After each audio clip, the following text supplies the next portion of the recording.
Hello world, and welcome to another video. Today we're going to be looking at equation fitting and graphing with a live example, starting with my last video's data that was acquired via website. If you want more information on that, you can either go to that video or just get this from the link in the description. And so what we're going to be doing is we're going to be taking this data that we have, this array, and we're going to be exploring making different plots with it and the options that arise there, and then making a fit line for those data points and graphing that as well. And so the first thing that we're going to want to do is just take this array and put it in something that's an X and something that's a Y that we can plot. So we're dealing with temperature and pressure in the vapor pressure of water. And so what I'm going to do is I'm just going to create a T. That is just the first list in this data here. And because this is Python, Python starts with 0 instead of 1, like the HTML stuff up here. We say we indicate the first part with a 0. And then which elements of that do we want? All of them. Simple enough. And then for the pressure for the specific application, we're going to need the log of the pressure in a different unit than what was given. But that's not so hard with the power of Python. And so we're going to be using NumPy again because NumPy is great and it works for a lot of great things. So NumPy log 10, and the unit conversion part is just what this 1,000 is for. Take part of the data again, except we don't do the first list, we do the second. And all of it. Boom, boom, boom. Run it. And I don't know why that's taking 10 years. We have a problem already. Let's look. Data is not defined. Oh, I haven't ran this stuff yet. There we go. Sorry about that. I did a factory reset just to make sure everything was fresh. Alright. And so now we're going to have to just take that data and make the plots. So to do that, we're going to need to import a couple things here. And so what we're going to be importing, we're going to, from plotly.subplots, import make subplots, using subplots here just because it's a more flexible option in case you want multiple plots on one figure. Not been doing that in this case though. And then also on top of that, we're going to import plotly.io. For simplicity, we're going to do as PIO, so we don't have to type that whole thing. And this is going to allow us to do some cool aesthetic things, including importing a new template here. Plotly dark. Obviously, this isn't very mandatory. This is just showing some of the wide array of options that you have when you're coding up exactly what you want in these figures. And I like the Plotly dark. And so run that real quick. Boom, boom, boom, boom. Go through everything. And then now we're going to actually use the make subplot part of all this. And so we're going to define a variable that is the figure. So just fig make subplots. Oop, gotta avoid the typos. And then if you wanted more You could not have just one, but since we're just doing one graph, we're going to set rows to 1, columns to 1. It's just the things that are needed for the function. And then we're going to take fig and add scatter to it. Since we're taking raw data, the best way to represent that is with a scatter plot. And there are many attributes that you can set in here. First, the obvious ones, we're going to set the x-axis variable to t. We're going to set the y-axis variable to log PV. And mode, what do we want the dots to look like? For this case, we're going to use markers. And then what size do we want? Or it's just something else we could define if we want to. If you don't want the default size, cool. I want a specific color because I'm using the fancy dark templates. I want something that looks cool against the dark template. And so I have a fancy plan here, and we're defining it in RGBA and 0, 0, 0, 0. And you're like, wait, black on dark? Hold up, it's gonna look cool, I promise. Because we're gonna do marker line color, so the outline, and we're gonna define that as 00255, so it's fully blue, RGB. So it's going to be blue outline, black markers. And just to specify that we want mildly thin outline lines, marker line width equals 1.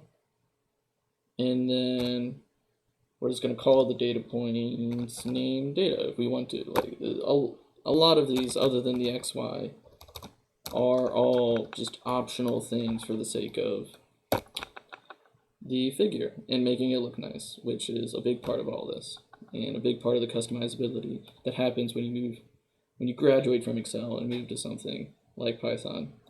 And so for now, let's just see how this looks. Run it, hopefully no errors. Haha, I lied, there's an error. But this is part of it, this is why I do it live. Add scatter. It's not defined. Did I spell it wrong? Oh. Silly me. I am not defining figure. I am doing a function to the figure. And so it's fig dot add scatter. Oh boy. What is this here? Value error. There's probably a typo in here. Alright, let's look through all this. X equals t, y equals log PV, mode equals markers. Marker size equals 8. Marker color. RGBA 0. Oh, that's probably it. With the extra comma there, making it really confused. Gotta be very precise with coding. Alright, we have a graph. We have a fancy little color scheme here, but it's a little long. So, no problem. We don't need to go into here if we don't want to. We can go do another function to fig called update layout. And you can mess with these numbers, but what I found to be a good size was width 800 and height 500. See how this looks. Typo city up in here. Yep. Update, not udate. Cool. That looks like normal proportions there. But now I want axis titles. I don't want it just an arbitrary graph. So let's make fig dot update layout again. And then intuitively x axis title set this attribute just a simple string t of k. Cool, good enough. Y-axis, we're gonna get a little fancier here, and gonna set another string here, but this time we're gonna surround it in $signs. This is coding convention for putting something in like math font, or however you want to say that. So log, and then to get it, the subscript of log 10, going to do an underscore, and then if we just typed in log 10 like this, it would put the 1 as an underscore but not the 0. So to fix that, put it in curly brackets, and then p, and then we need a backward slash to tell Python, hey, actually care about this space that's right here, and then parentheses PA. That's the units that we're in as pascals. The original was in kilopascals, and that's what the 1000 was for, is converting from kilopascals to pascals. And I think that should do it. So let's run it, see how it goes. And yeah, cool, look at that. We have that, and we have the fancy math font and the subscript there. And we have a cool plot. Now, going beyond that, what we want is to find a fit line for this data.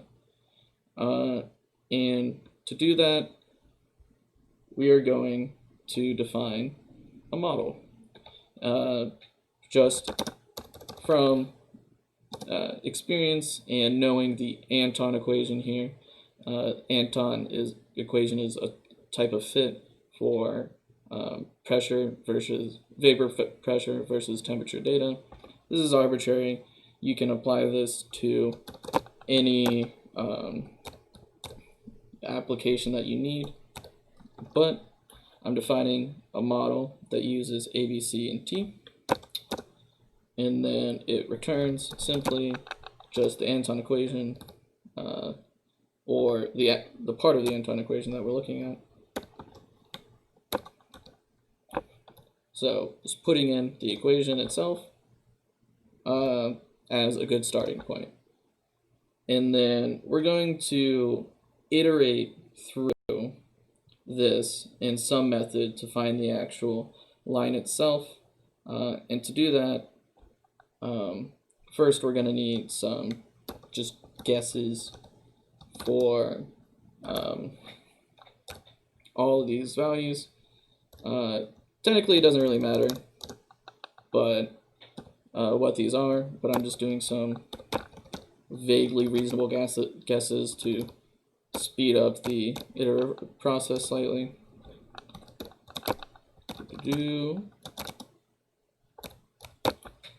And then it'll make sense later, I promise. But I'm gonna be putting these into a quick list, calling it x naught, and you'll see why this makes sense later.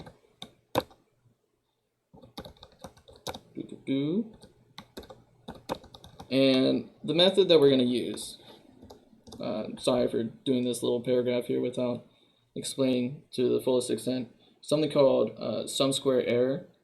And essentially all that is squaring the sum of all the differences between the model's guess and the actual data point.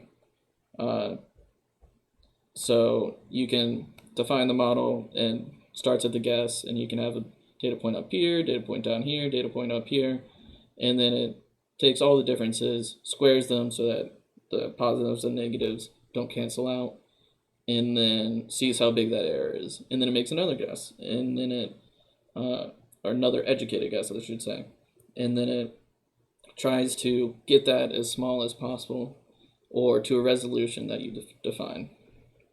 So we're going to need to define a sum square error function of some kind. So I'm going to call it sqerror. It's going to take in x t log pv. cool, colon, and the model PV, so the output, the Y axis part that it's going to be guessing, is just going to use what we defined up there of the original model, and we are going to use the first value of X, the second value of X,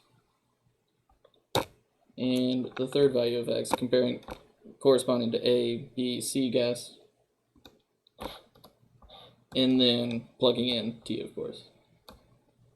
And then now to get the actual error, we're going to sum the model PV that we're calculating, the difference between that and the actual data itself which is called log PV. And then we're going to take all that and square it. And that's how you do that in Python, is the 2 asterisks. And okay. And then what we want this to return is that error that we just calculated.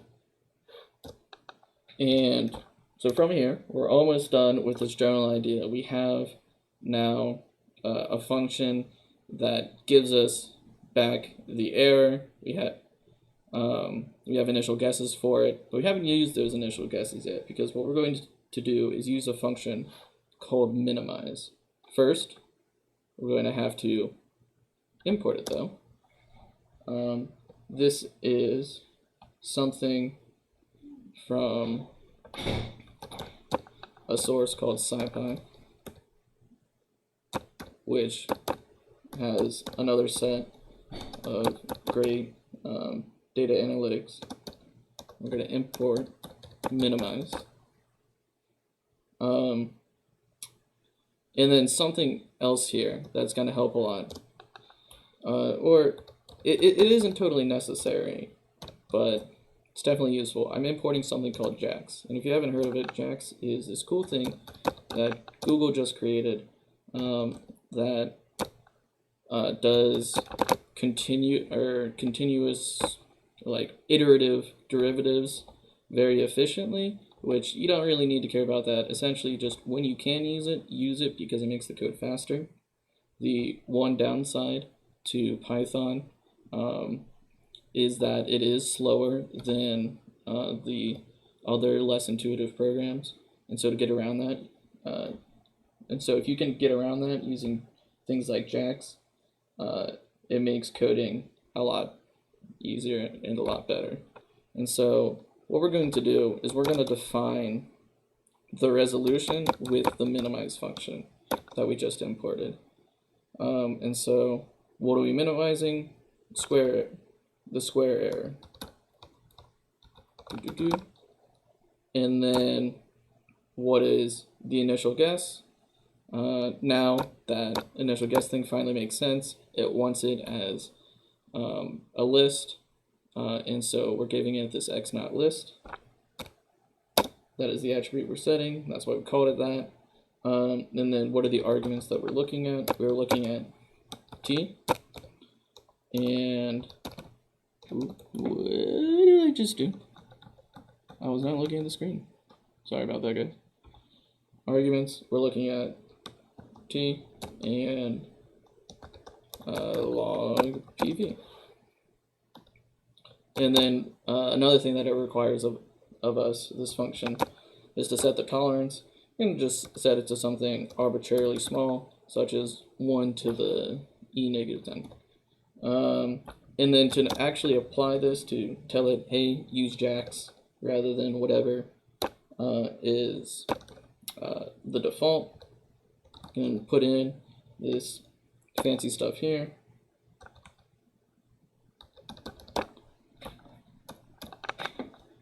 And then I think this should work. Let's try it. We have an error. Good. Minimize not defined. This happens all the time. I always forget to do this gotta actually run the stuff that we need to import. All right, that's all fine. And still a problem here. Gradient only define. What? Probably a typo in here. Execute error.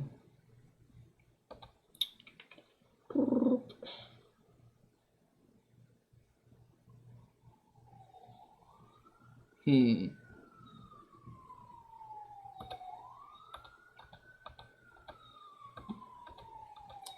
don't know exactly what's going on here, but like I said, I don't think this part, sorry about the ambulance, I don't think this part is completely necessary. I'm gonna see what happens if I just dig it out.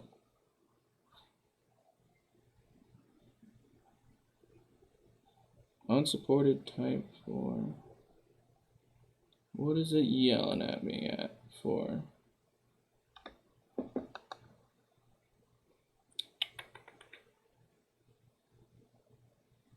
Res equals minimize square error.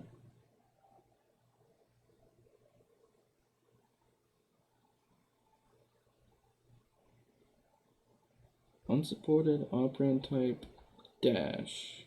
Where do I put a dash that it would not be happy with?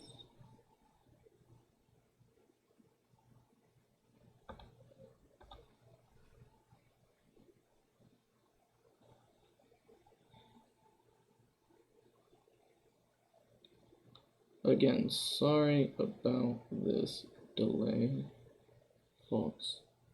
I'm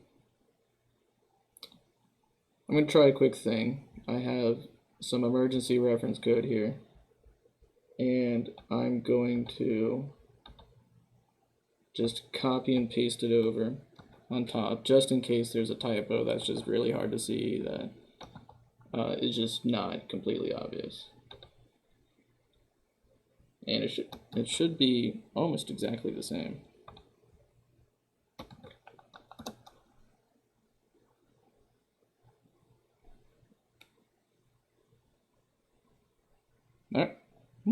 All right. I don't know what the typo was. You guys might have seen it without me, but we've done it. We've defined the resolution, and done the full minimizing. And you saw that it took a little bit. That would have taken even longer if we didn't use JAX. And so now that we have defined A, B, and C in our model, we can use this to create a line that we can graph. And so the first part of that, though, is to create the t's, the x component of that line, to give the graphing part an x and a y component. So to quickly do that, gonna define t model, so the t for the model that we defined. I'm gonna use JAX again because I love JAX, and JAX numpy this time.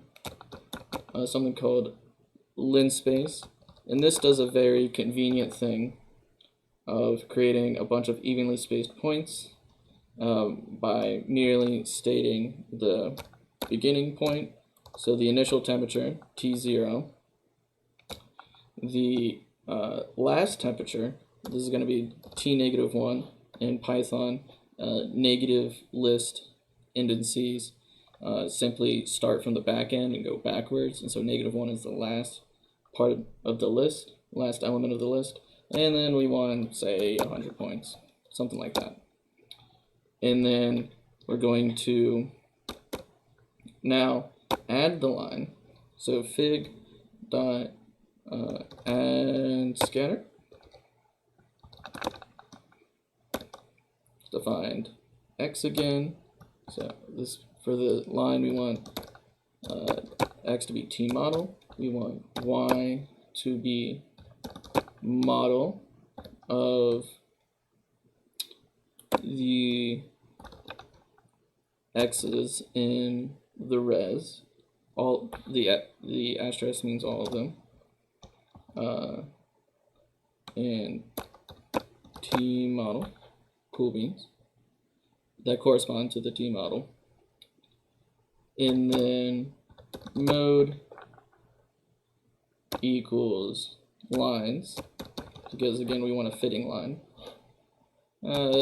Some customizability thing we can set, line width equals 1, and then we can have a name for it that'll appear on the side that we call Antoine, because this is the Anton equation fit. And so this should create something cool now. It looks like we have it. What was the typo? Jeez, it gave me quite the essay here about what what was wrong.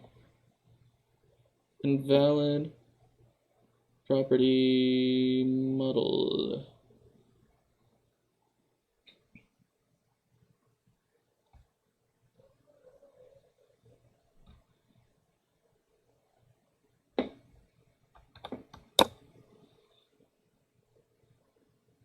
Define model. See if it yells at me. Okay, yeah. Still wasn't defined. You know, I'm going to do the same thing as before, and I'm just going to copy. I'm going to copy my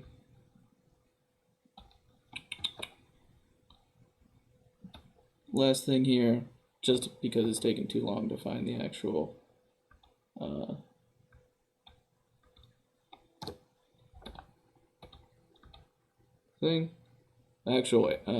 typo. And then one thing I forgot would be very useful is to actually show the figure. And so let's run it. Hopefully it works this time. Okay. Yeah, again, sorry about the weird typo thing. But we have the Antoine equation line fit onto the data. You can see that it's very precise, and it gives us the points if we hover over it as well, which is very nice part of Plotly. And that is all I have today for this video. Thank you for your time today, and I hope that you learned a lot.